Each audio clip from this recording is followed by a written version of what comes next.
My name is Grace Hamilton. I'm 32. I never imagined I'd be lying on a kitchen floor, blood running down my face, while my 6-year-old daughter screamed my name. It happened in the house I grew up in. The same kitchen where my mother used to bake pies on Sundays, where my father taught me how to make coffee when I was 12. Now I was on the ground, dazed, bleeding. Emma, my daughter, was frozen in shock, her small hands shaking, eyes wide with terror. My father had just slapped me. Hard. I don't remember falling. I only remember the sound of her scream and the warmth of blood near my temple. That moment watching Emma break inside was worse than the pain. We left that house that day, just the two of us. 2 suitcases and 1 broken version of home. But that's not where the story starts. Not even close. Let me take you back. 3 years ago, my life looked perfect. A small town outside Cleveland. A white house with blue shutters. A wraparound porch where I drank coffee every morning. Birds. Quiet. Peace. I was married to Daniel. We had good jobs, good credit, and good plans. I worked in healthcare marketing, $65,000 a year. He was in finance. Made double what I did. We took Emma to the Bahamas. We had a savings account, a guest room, a backyard with a swing. At night, I'd tuck Emma in, then sit on the porch and think, this is what stability feels like. I thought I had done everything right. Education, marriage, motherhood, hard work. But life doesn't reward you for following the rules. It just changes the rules without telling you. That day, the day I came home early from a meeting, was the first crack. And once things start cracking, they don't stop. Not until everything breaks. And you're standing in pieces wondering where it all went. It was a Tuesday. Ordinary. Unremarkable. The dinner meeting got canceled, so I came home 2 hours early. Emma was still at preschool. The house was quiet. Too quiet. I heard noises upstairs. Not voices exactly. More like whispers, a laugh, a shift in weight. My heart started pounding, but my steps stayed steady. Up the stairs, down the hall, to the bedroom Daniel and I had shared for 8 years. The door wasn't even locked. I opened it. There he was, in our bed, with Brittany. A woman from his office. He didn't look ashamed or shocked. He looked annoyed. You weren't supposed to be home yet, he said. Just like that. Like I was the one interrupting something important. I didn't scream. I didn't throw anything. I just stood there, realizing the life I built was not the life I had. And deep inside I knew nothing was going to be the same again. What followed was a blur. Lawyers, mediation, custody meetings, cold coffee, endless waiting rooms. Daniel fought dirty. He hired a sharp attorney who knew every loophole. He moved money, delayed paperwork, argued over every dollar. I wasn't asking for much, just a fair split. A place for Emma and me to live. A start. But fairness doesn't matter when the other side has more power, more money, more time. In the end, I got part of the savings. Enough for 3 months' rent. Maybe. We had to sell the house, Daniel insisted. After paying off the mortgage, my share was barely a cushion. Child support was ordered, yes, but Daniel always had financial setbacks. He went golfing, ate at steakhouses, but somehow couldn't pay on time. Emma and I moved into a small apartment. I canceled everything I could. I stopped buying coffee. I sold my car. Still, the numbers didn't work. And the worst part, I had no one to ask for help, except my parents. I hesitated before calling them. My parents, Margaret and Walter, they'd owned the same house for over 30 years. It was the house I grew up in, and the one I swore I'd never live in again. Still, I picked up the phone. My voice shook. Can Emma and I stay with you? Just for a little while? There was a long pause. Then my mother answered, Of course, Grace. Family takes care of family. But under her words, I heard it. That sharp edge, the disappointment. They had never liked Daniel, and they never approved of me marrying without a prenup. To them, divorce was failure, especially for a woman, even when it wasn't her fault. Still, when we arrived, they had made space. Clean sheets, a small desk for Emma. For a moment, I let myself breathe. Maybe this wouldn't be so bad, but I was wrong. It didn't feel like coming home. It felt like walking into a waiting room for judgment. The first week was calm. Emma slept in my old childhood bed. I cooked dinner, bought groceries, helped around the house. I thought, Maybe they were truly trying. Maybe this could be a soft landing. But it didn't take long. The comments started soft but sharp. In my day, women made marriages work. I worked 2 jobs when I had you, Grace. If I mentioned Daniel's missed child support, my father would sigh, then fold his paper. They didn't say it out loud, but I heard it anyway. You failed. And now you've brought that failure here. Every morning I got up early, searched for jobs, sent resumes, took online courses. But the market had changed. I was out of touch. Every rejection felt heavier. And Emma, she stopped talking as much. She clung to me at bedtime, whispered, "When can we go back home, Mommy?" I had no answer, because I didn't know where home was anymore. Emma didn't understand what was happening. One day we had her pink room, her books, her backyard swing. Now we lived in Grandma's house, and her world felt smaller. She started having trouble at school, cried at drop-off, stopped eating her favorite foods. At night, she'd curl beside me and whisper, "When can we go home, Mommy?" I told her, "Soon, I promise." But I wasn't sure what soon meant anymore. My job search stretched on. Most companies wanted newer skills, more digital, more recent. I applied everywhere, took freelance gigs that paid almost nothing. Meanwhile, I cut every cost I could, sold my car for an older one, bought Emma's clothes at thrift shops, skipped meals so she wouldn't have to, and still, it never felt like enough. Every time I offered money for groceries or utilities, Mom would say thank you, but her eyes said, "This is your debt, not your share." And that debt grew heavier every day. Segment 840.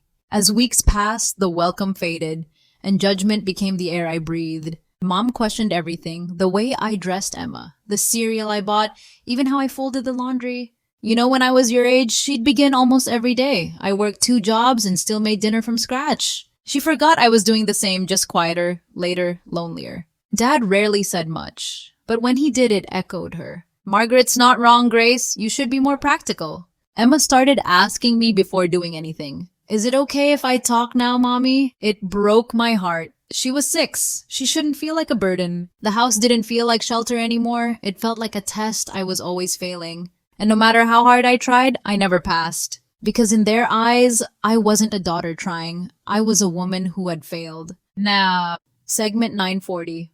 Emma's 6th birthday was coming. I saved every penny to make it special. A small backyard party, 2 classmates, a homemade cake, art supplies wrapped in brown paper. That was the plan. But Mom had other ideas. "This is too small for my only grandchild," she said. And she took over. She invited the whole extended family, ordered a 3-tier cake, bought loud, expensive gifts. My quiet celebration became a show, and I was just a guest. When I asked her to slow down, she said loud enough for Emma to hear, "If you'd managed your life better, I wouldn't have to do this." During the party, I said, "Let's wait until after lunch to open gifts." She ignored me, handed Emma a box and smiled. "Go ahead, sweetie. You don't have to wait." Emma looked at me confused, torn, unsure who to listen to. That look, I'll never forget it, because it said, "I don't know who's in charge of my life anymore." That night, after the party, I overheard them in the kitchen. "How long is this going to go on?" Dad asked. "It's been 3 months. "She's taking advantage," Walter, Mom replied. "She's comfortable here. Why would she leave?" I stood in the hallway frozen. Emma was asleep, clutching her new markers. Comfortable. They didn't see me cancel therapy for myself so Emma could keep hers. They didn't see me cry in the car after another rejection email. They didn't see me eat toast for dinner so the groceries would stretch. They only saw what made them feel burdened, never what I quietly carried. I thought I was trying. They thought I was settling. And that disconnect, it started to change everything. It made me realize this wasn't a place to heal. It was a place to survive. And survival was getting harder every day. I got a part-time job, 20 hours a week, content writing for a small firm. It paid $25 an hour. Not much, but enough to cover Emma's school supplies, my phone bill, and some groceries. Every dollar was planned. Every purchase had a reason. One day, I bought new shoes. Not fancy, just a clearance pair for interviews. Mom noticed. "New shoes, Grace?" She raised an eyebrow. Must be nice to have extra cash while living rent-free. I tried to explain. I needed them to look professional. She waved it off. "People who are really struggling don't worry about appearances." Dad said nothing, just turned the page of his newspaper. I brought home food, cleaned dishes, folded laundry, paid a little for electricity, but none of it counted. Because they didn't see effort. They saw failure, and effort from a failure doesn't mean much to them. At least that's how they made me feel. Then finally, something changed. I landed a real interview.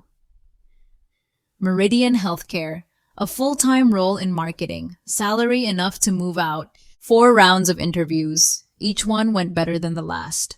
The hiring manager said, "You'd be a strong fit here, Grace," and I believed her. For the first time in months, I let myself picture something better. An apartment, a room just for Emma, quiet mornings again. I came home that evening with good news, sat at the dinner table, hopeful. "I think I got the job," I said. "I could be out by next month." Mom didn't smile. She didn't even look up. "Well," she said flatly, "I'll believe it when I see the paycheck." Dad added, "Let's not count chickens yet." Their doubt was louder than my hope, and Emma sitting beside me shrunk back into silence, because she heard it too. And hope doesn't grow well in a house full of cold air. Emma had been working on a school project, a diorama. She used a shoebox, cotton balls, colored paper, made tiny figures, me, her grandparents, even Daniel. She called it My Family. She was proud, showed it to me every night before bed. "This is our house, Mommy. See, you're smiling here." The night before it was due, we went grocery shopping. Emma left the project on the counter carefully. When we came back, it was gone. I searched everywhere. Finally found it outside, in the trash, soaked in coffee grounds. Emma saw it too. She stood frozen, then started crying so hard she couldn't breathe. I held her, whispering, "It's okay. We'll fix it." When I asked Mom, she said, "I thought it was garbage. It was in the way." Then without blinking, "It wasn't that well made, Grace. She'd get a poor grade anyway." In that moment, my heart didn't just break. It cracked in silence, clean and deep. That night, Emma couldn't sleep. She kept asking, "Why did Grandma throw away my family?" I didn't know how to answer. Because the truth was, I didn't understand it either. I stayed up taping the project back together. Glue, markers, whatever I could find. It didn't look the same, but I told her, "Your teacher will love it," and she nodded, trusting me. Inside, I was shaking. I sat in the bathroom, the only private space left, and stared at the wall. 5 months. I had followed every rule, tried to be respectful, quiet, grateful, and still I was not welcome. Not really. It wasn't just the project, it was everything. The shoes, the cereal, the size. And now, Emma. A 6-year-old child learning what it feels like to be unwanted. That night, I made a silent decision. We would leave, no matter how, no matter where, because staying was starting to hurt her spirit. The next morning, Emma sat at the table still quiet. She picked at her cereal. Mom watched her, then said, "No wonder she can't focus in school. Too much sugar, not enough parenting." I took a breath, tried to keep calm. "Could we please not do this in front of her?" I asked. Mom turned to me. "I'll say what I want in my house. Maybe if you had been a better parent, you wouldn't be here." Emma froze, spoon halfway to her mouth. I placed my hand on hers. "It's okay, sweetie. Grown-ups just disagree sometimes." But Mom wasn't done. "She needs to know actions have consequences. Your choices put her here, not ours." Emma stood up and walked to her room. Didn't say a word. I stayed at the table, heart pounding. Because that wasn't just criticism. That was something else. That was blame. And this time it wasn't whispered. It was loud, deliberate, and cruel. In the car on the way to school, Emma sat quietly, her hands in her lap, her eyes staring out the window. Then softly, "Mommy, does Grandma not like us anymore?" I swallowed hard. My throat tightened. "No, baby," I said gently. "Grandma loves us. Sometimes grown-ups just get tired and say things they don't really mean." She turned to me. Did I do something wrong? That question pierced deeper than anything my mother had ever said. I pulled over, unbuckled my seatbelt, turned to face her. "You did nothing wrong, Emma. This isn't your fault." "None of it is. Do you hear me?" She nodded slowly, but I wasn't sure she believed me, because love that comes with conditions doesn't feel like love to a child. And in that moment, I realized something scary. Emma was starting to absorb their disappointment, like it was hers to carry, and I had to stop it before it became part of who she was. That evening, I met Claire at a small coffee shop. She'd been there since the divorce, listening, checking in, helping when she could. I told her everything: the thrown away project, the birthday, the comments, Emma's question in the car. Claire listened without interrupting, then said quietly, "Grace, you can't stay there. Not anymore." I looked down. "We have nowhere else to go." Her eyes filled with worry. "I'd take you both in if I had the space. You know, that right?" I nodded. I did know. Her apartment was tiny. She barely had room for herself. But her presence alone, it reminded me I wasn't crazy. I wasn't lazy or selfish. I was just stuck and tired and trying. She held my hand across the table. "You're doing more than most would in your shoes." And somehow, those few words stitched up something in me that had started to tear loose. Over the next week, Emma changed. She stopped asking questions, stopped humming while she colored. She started saying her stomach hurt. Always in the mornings, always on school days. At first, I thought it was just stress, new school, new routine. But then her teacher emailed me. "Emma seems quieter. She's withdrawing from group activities. Is everything okay at home?" I stared at the screen, tried to think of how to respond. What could I say? That she was afraid of breakfast, of saying the wrong thing, of being too loud in Grandma's kitchen. Emma started biting her nails, twisting her hair into knots. And one night she whispered, "Can I stay home tomorrow? I don't want to go, because then I have to come back here." That's when I knew. This wasn't just uncomfortable anymore. Well, it was toxic. And it was sinking into her, slowly, quietly, like smoke in a closed room. As if things weren't hard enough, Daniel called. "I'm lowering child support," he said. "Some investments didn't go well. It's temporary, 3, maybe 4 months." I stayed quiet for a second. Then said Daniel, "I rely on that money for Emma's basics." He sighed. "You're living with your parents, Grace. You don't have rent. You'll be fine." I almost laughed. Fine. Was it fine to watch my daughter flinch at the sound of her grandmother's voice? Was it fine to count coins for gas so I could make it to job interviews? Was it fine to be treated like an unwanted guest in the only place I had left? But I didn't say any of that, because I knew he wouldn't hear it. Emma was clothed, fed, breathing. That was enough for him. He had moved on, had a new girlfriend, new trips, new photos, and we were just the story he had already stopped telling. One afternoon, after a parent-teacher meeting, Emma and I came home to find our bedroom door wide open. My papers were spread out across the bed. Receipts, bank statements, a pay stub. Mom stood in the doorway, arms crossed. "I was organizing," she said. "I came across some things that concerned me. I stayed quiet, waiting. Coffee shops, sandwich places. If you're so desperate, Grace, maybe stop spending like someone who isn't." My chest tightened. "Those charges, a $10 lunch during a 4-hour interview, a $2 coffee so I could use the Wi-Fi to submit job applications?" I looked at her. "You read my personal documents. This is my house," she said. "I have a right to know what's going on under my roof." Dad joined in. "She's just trying to help you be responsible." Responsible? I stood there shaking, not from fear, but from shame, because somehow they made survival look like selfishness and help feel like surveillance. The morning started quiet, too quiet. Emma sat at the table, nervous hands gripping her cup. She was trying to be careful, trying not to make a sound. Then her hand slipped. Orange juice spilled. It spread across the table and onto Mom's lace tablecloth. Mom froze, her eyes locked on the stain. "That tablecloth is 70 years old," she screamed. "It was your grandmother's. And hers before that."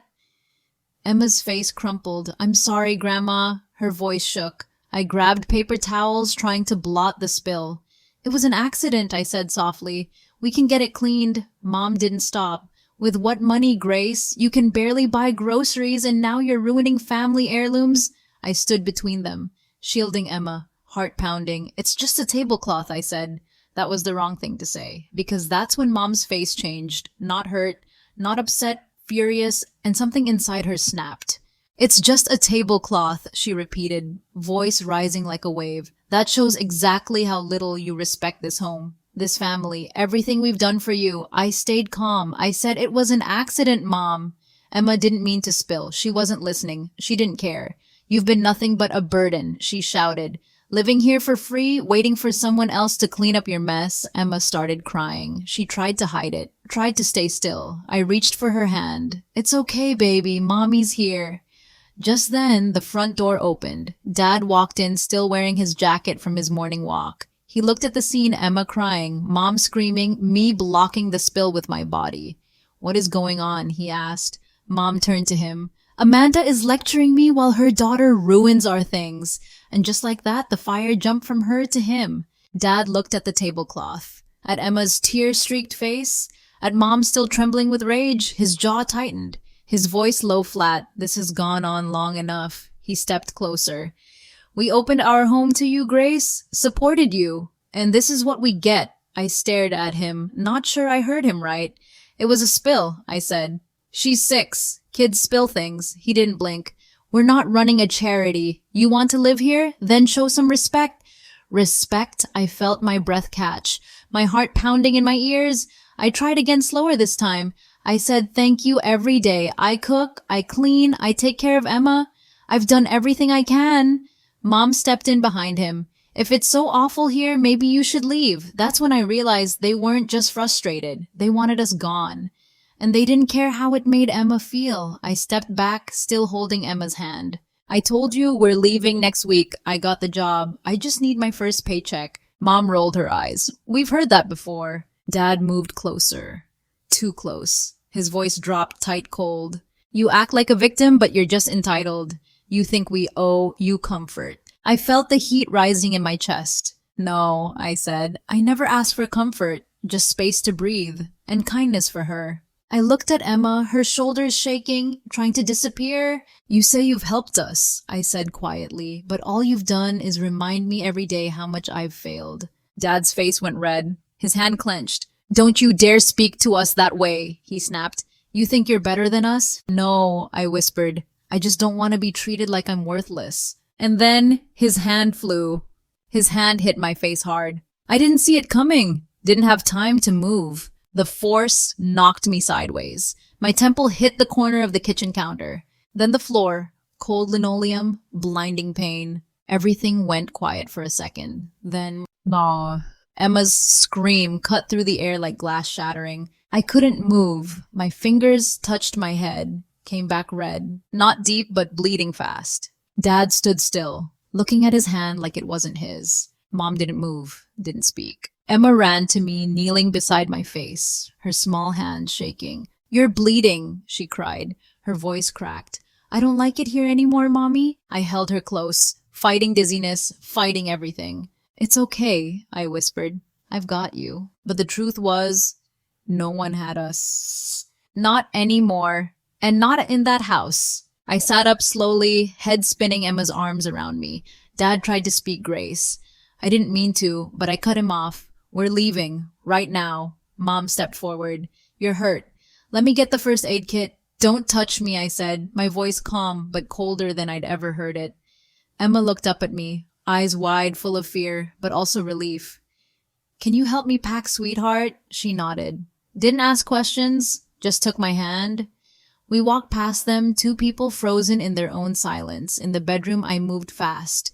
Suitcases, IDs, Emma's clothes, her stuffed animals, my laptop. Blood still trickled down my cheek, but I kept going because this time there was no space left for waiting. I didn't know where we'd go, but I knew one thing for sure. We wouldn't stay 1 minute longer in a house that hurt us. Emma held her stuffed rabbit close as we walked down the hallway past family photos we were no longer part of. Mom stood in the living room, arms folded, tired eyes but still sharp. You're being ridiculous, she said. Your father lost his temper. Let's talk this through. I didn't stop walking. There's nothing left to say. She followed a few steps. Grace, don't do this. You're making a mistake. I turned back once. I trusted you to keep us safe. Instead, you watched him hit me. And then you blamed me. Dad stayed by the kitchen, silent, pale. Where will you go? He asked, voice small. That's no longer your concern, I said. We stepped outside, air cold, my face still bleeding. I helped Emma into the car. My hands shook as I closed the door. We weren't just leaving a house. We were leaving a lie. The lie that family always means safety. I started the car but didn't drive. 2 blocks away, I pulled over. My vision blurred from pain, from tears, from everything. Emma reached over from her booster seat, placed her hand on mine. Don't cry, Mommy. We'll be okay, even without Grandma and Grandpa. Her voice was small but steady. I nodded, unable to speak. Blood still dripped down my cheek, soaking tissues from the glove box. I didn't know where to go. No apartment, no hotel, just a half-charged phone and a nearly empty gas tank. I couldn't show Emma how afraid I was. So I lied. It's just a cut. Head wounds bleed a lot, but I'm okay. She believed me, because she had to. I called the only person I could. Claire, can we stay? Just for a night or two, I heard her gasp. Where are you? I'm coming. We didn't have a plan, but we had a direction away. Claire met us at urgent care. She saw my face and whispered, "Oh my God, Grace." She kept her voice light for Emma's sake, took her hand gently. "Come with me, sweet girl. Let's find some crayons." The nurse took one look at me, bloody temple child in tow, no husband in sight. Her tone changed. "Are you safe right now?" I nodded. We left. We're not going back. They stitched the cut. 5 neat sutures. I stared at the ceiling, trying not to cry.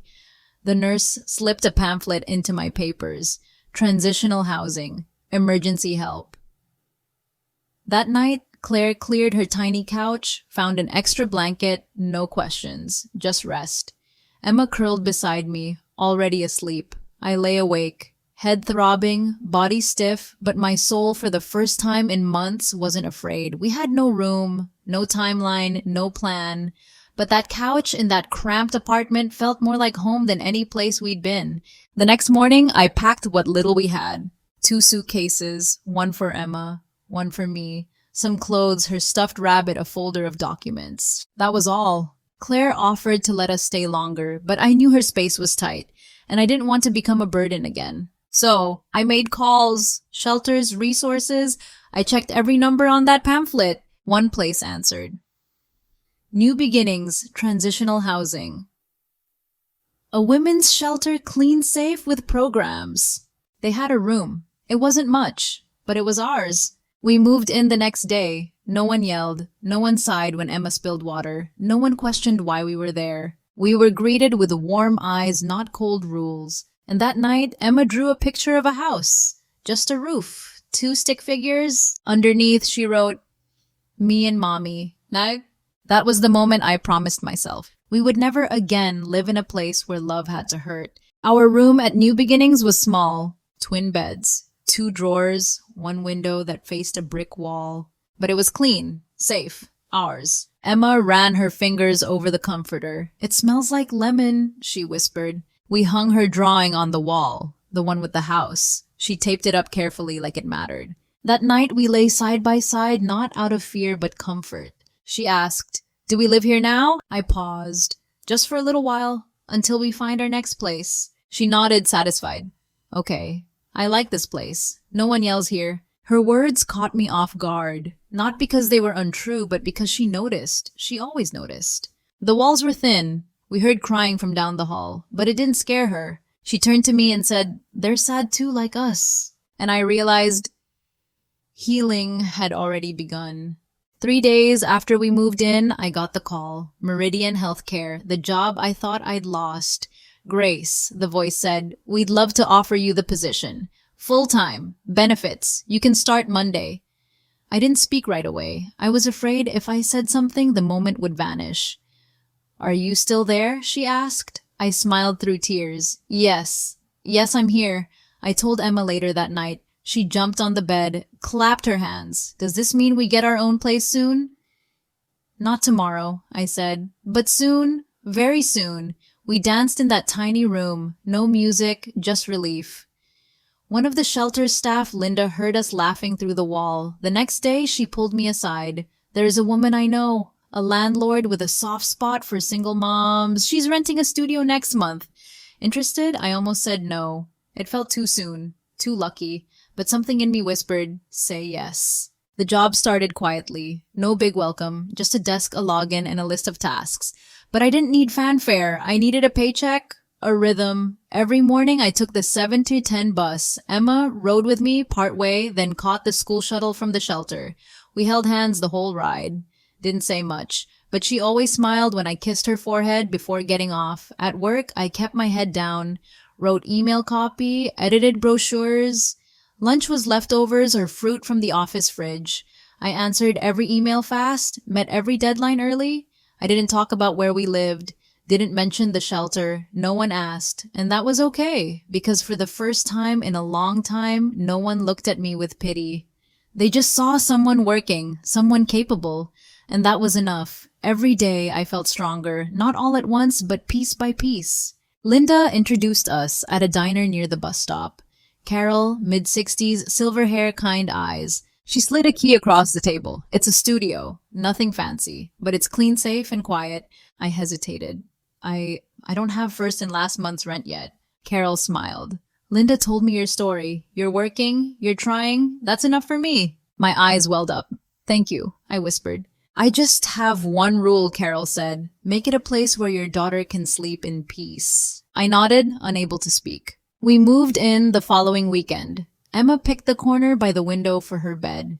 We didn't have much: a mattress on the floor, one lamp, a folding table. But we had a key, a lock. Our names on the mailbox. That night, Emma whispered, "Is this really our home?" I pulled her close and said, "Yes, baby. No one can take this one from us." That first night in the studio, Emma fell asleep within minutes. No tossing, no whispered fears, no asking, "Is Grandma mad at us?" Just deep, steady breathing, a soft rhythm I hadn't heard in months. I watched her in the glow of a borrowed nightlight, hair fanned across the pillow, arms wrapped around her stuffed rabbit. For the first time, she looked weightless. I lay on the mattress beside her, staring at the ceiling. No footsteps above us, no tension in the walls, no voices blaming us for being alive, just quiet, clean, gentle quiet. I didn't cry, not that night. I just listened to my daughter sleeping to the silence that didn't hurt, to the soft hum of something unfamiliar. Peace.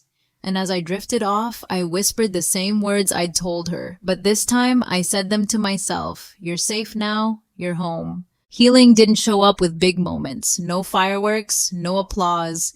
It came in quiet ways, Emma humming again while brushing her hair, me making coffee without guilt, folding laundry and smiling because no one was watching to criticize. She drew a new picture, a sun, a tree, and 2 stick figures holding hands. "I want to put this on the wall," she said, "and never take it down." So we did, with tape that barely stuck, but it stayed. I started reading again, 1 chapter each night after Emma fell asleep. Books I used to love before life got so loud. We kept a jar on the table. Every time something good happened, we'd write it down. Emma called it the Jar of Brave. By the end of week 2, it had 7 notes. They weren't big things, but they were ours. Proof that slowly, quietly, we were becoming whole again. One morning, I opened my inbox before work. There it was. An email from my father. Subject line, "No excuse, but I'm sorry."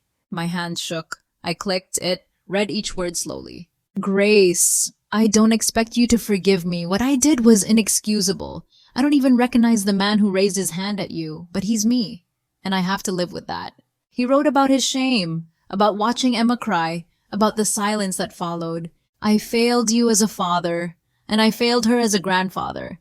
I see that now. I hope someday you'll let me say it to your face." I stared at the screen.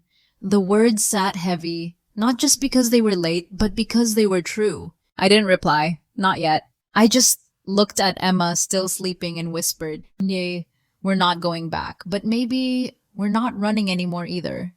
2 months later, Emma's school held a spring performance. Each class had a few minutes. Songs, costumes, painted cardboard trees. Emma's group sang "This Little Light of Mine."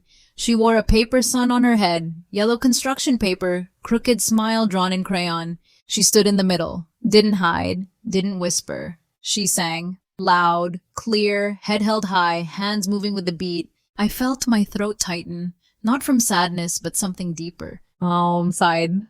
The kind that comes after everything's been stripped away and something still rises. Afterwards, she ran into my arms. "You saw me, Mommy." I knelt, holding her close.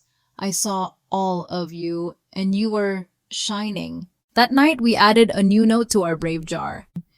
Emma sang her whole song without fear, and beside it, on a scrap of yellow paper, she wrote, "This is what safe feels like." A letter arrived from the court, final ruling on child support. Daniel had filed for reduction again, and won. The judge called it reasonable hardship, despite the trips, despite the photos, despite the truth. I sat at the kitchen table letter in one hand, coffee gone cold. I didn't cry. Not this time. Because I understood something now. Some battles you lose, so you can win the ones that matter. Emma played quietly in the corner, building a tower from plastic blocks. Humming, smiling, unafraid. I folded the letter, tucked it in a drawer. We'd be okay. Not because of Daniel, not because of money, but because we'd learned how to stand on broken ground and build something whole again. I kissed Emma's head. She leaned into me and said, "Are we still brave today?" I smiled. Yes, even more than yesterday. And I meant it. Every word. It's been almost a year now, since the night we left. Since the kitchen, the slap, the silence. People sometimes ask me, "How did you make it out?" And I tell them the truth. No one saved us. We saved ourselves. Not in one moment, but in hundreds of small ones. In every early morning, Emma climbed out of bed smiling anyway. In every job I showed up to, even when I felt invisible. In every time I said, "We are safe," until it finally felt real. We don't have everything, but we have each other. We have peace. We have room to breathe. And now when Emma draws pictures of home, they're not made of paper sadness. They're full of color, of light. She's laughing in every one. And me, I'm not the same woman who knocked on my parents' door. I'm more. Because now I know. Even when no one believes in you, you still get to rise. If this story touched something in you, if you've ever had to rebuild or protect someone you love with everything you had, I'd love to hear your thoughts. Share your story in the comments below. And if you'd like to follow more true journeys like this filled with hope, healing, and quiet strength, don't forget to subscribe. Sometimes just knowing we're not alone is the beginning of everything.